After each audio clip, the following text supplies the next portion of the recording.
So you really need to make a getaway vacation to the beach, but you haven't planned anything. Everything's booked. How do you make a last minute getaway? Well, today in this video, we're going to give you 5 tips that we've come up with that helped us make our last minute getaway. Yeah.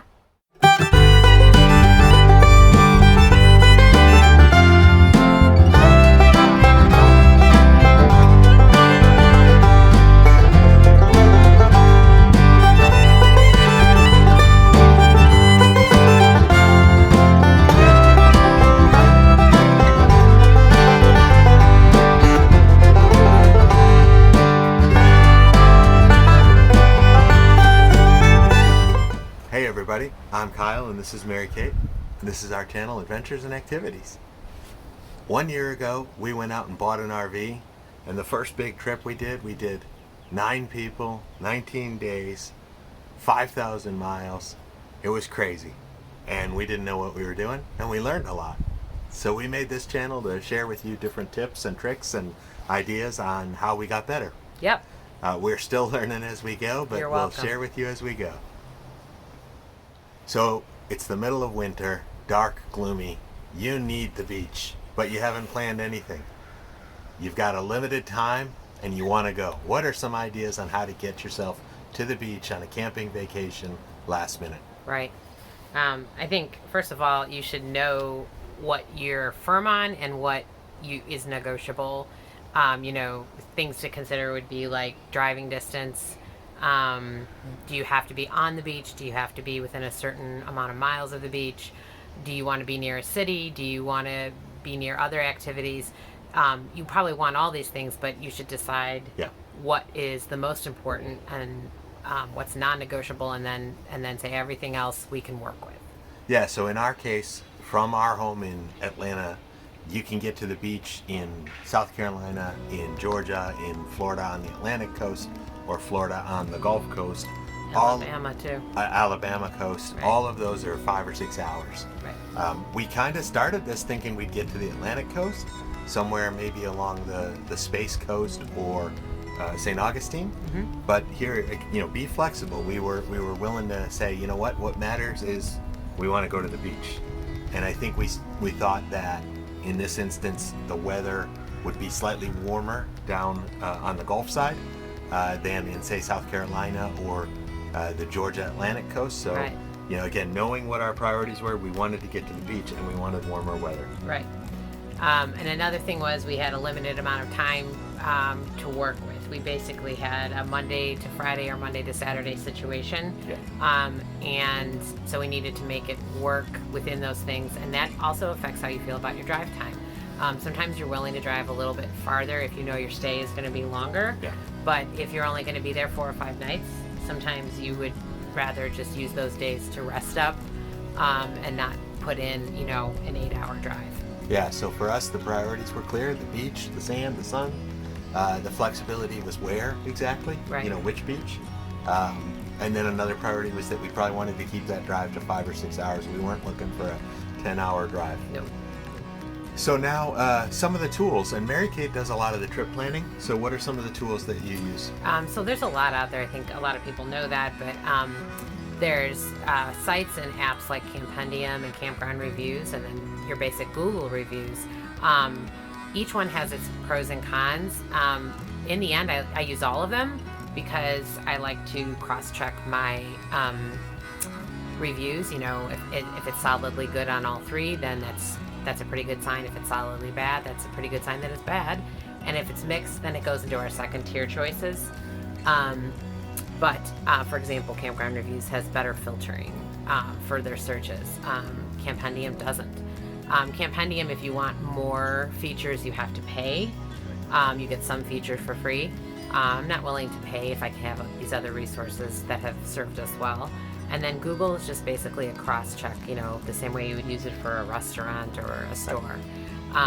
So I think those were the things, and it's helpful to also see sometimes one campsite review misses a campground that you didn't know about, and that's certainly been the case for us, and we've ended up staying at some of those. So it's good to check that you're getting all of your options on board. And I think the only thing I would add, we also go to YouTube and we watch videos. Once we've kind of identified a couple of possible campgrounds, it's great. People put out YouTube videos that they've driven through and show you the sites and the amenities, and you can get a pretty good feel whether this is going to be a good campground or not. Right, exactly. Our third tip for you is, there's just different types of campgrounds you can stay at. Everybody knows, there's national parks and state parks. Those are great, but they're often very booked up. National parks also don't always have full hookups. We would prefer full hookups. We don't always get it, but we prefer it. It makes life easier. State parks can be great. Yeah. Go to the state park website for each state that you're thinking about. That's a great option. State parks are usually, their sites are more private. They usually have really nice amenities as well. I think they've tried real hard to get their bathrooms up, get their camp stores well stocked. And their prices tend to be cheaper and they tend on to be average. cheaper. That's right, yeah. The one that I think a lot of people miss is county parks and city parks. Definitely something to think, if you know an area, look up what the county is, see if they have any parks that offer camping. Yep. And sometimes usually they do. You'll find they're not all the way booked. Yeah. The other one is the Corps of Engineers, the Army Corps, especially in Georgia, Alabama, even Tennessee. So these are federally managed campgrounds on reservoir lakes or things like that, and they're really nice. They almost never have full hookups. That's right. No. But they're definitely well cared for, and you generally have a very even campsite to camp at. That's often quite large. Yeah. And then finally, don't forget private campgrounds. They're probably a little more expensive. A state park might run you $35 or $40. Private campground probably $60 in that scenario. But they'll have a pool for the kids, and they may have bike rentals, or they may have shuffleboard or video library or laundry facilities. So private campgrounds can be great, and oftentimes you may be able to get in there as well. Yes. And they will also sometimes have discounts for weekly stays. Yes. So they may be a little more expensive, but if you get a discount or a Good Sam discount or different KOA has discounts. Maybe it doesn't make it the same as a state park, but it definitely reduces it. Yeah. And if you're a senior citizen, you should definitely ask for discounts across the board, no matter where you're camping. That's right. Okay, so at first when we started all this planning and everything initially a year ago, it was discouraging when you would say, I just want a quick weekend trip somewhere. I just want to go for a couple days in the middle of the week. And you'd start looking, and all of the campgrounds were booked up. And that has continued with the craze of camping and RVing. But a trick that we learned is that find a few campgrounds that you narrow it down, and then keep refreshing. And I don't mean refresh their websites every day. I mean refresh their websites several times a day, because you will have a cancellation. People will cancel a night, a whole week, a couple nights. And if you're willing to keep checking, and if you're willing to say, I'll snag 2 nights at this campsite, and then 2 nights in the same campground but at a different campsite, you can start to cobble together a really nice little trip if you're just willing to be a little bit flexible, and you're willing to be a little bit diligent about just searching. And really, refreshing a browser is not that hard, especially with cell phones and everything. It's not that hard to do. And definitely that happened on this trip, where we just kept refreshing at a few campgrounds, and we finally got one. It pinged up one day, and we took 4 nights. And then while we were there, we realized we had 1 extra day, and we checked, and we asked the front desk, which is another tip, make friends with the hosts in the campground registration office.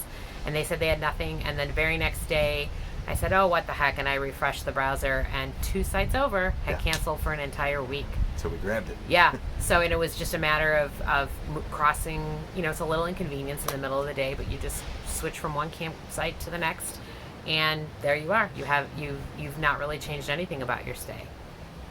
And then our last tip is, be flexible on your dates. So you might, maybe you prefer to go on a weekend, but if you can go midweek, you find a lot more openings. Yeah. Or if you go Tuesday to Friday or Tuesday to Saturday, just be flexible about your dates to the extent that you can. In our case, having the kids that are at home are homeschooled, and I work from home So that gives us some flexibility to say we'll go down there. Yeah.